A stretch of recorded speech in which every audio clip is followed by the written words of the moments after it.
心死了幾百次。係首同 Eric 今年嘅合作嘅歌啦。Kingdom Pop 先少，今年我見到呢個 demo 我自己好中意啦，所以我就用咗呢個 demo 去講一啲我想講嘅一啲愛情上嘅題材或者睇法。咁呢隻歌其實講咩咧？其實係好老土嘅，但係我覺得好多愛情故事嘅一啲道理都係好老土，就係有啲嘢可以溝通嘅時候去講咯，有啲嘢可能係過咗嗰個機會，我都係溝通想講，但係已經太遲啦。咁我呢個 MV 今次情侶就係，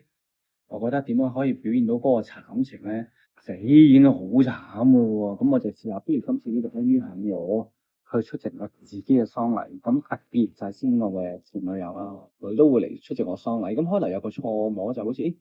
好似係我好似有出席緊我女朋友嘅喪禮，但係其實翻返嚟睇嘅時候，都係自己係咪我自己親手斷送咗呢一段關係，然後令到呢件事玩轉，好多嘢已經冇得再講。以前古巨基前輩有一首《愛得太遲》，我覺得呢首其實嘅底蘊係說得太遲，即係有啲嘢係想講，但係已經太遲啦，已經係再冇呢個機會，所以我就用呢一個 MV 呢個方法去呈現。我覺得我入行嘅時候，開頭好多時候都好貪心，想做好多嘢，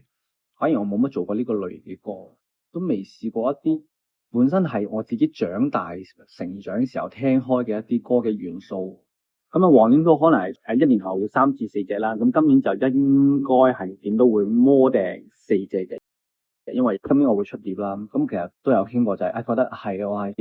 要一隻真係好香港嘅 Kingdom Pop 嘅一隻歌，未必係愛情，我想講係情咯，可能有友情、有親情、有愛情，只不過暫時呢兩隻我都係用愛情去做呢個主題包裝咧。其實我有啲 idea，譬如嚟緊可能係一首歌係關於友情噶啦。有啲歌可能係關於親情㗎啦，咁所以係我想係圍繞住情呢件事咯，希望係年底可以實行到。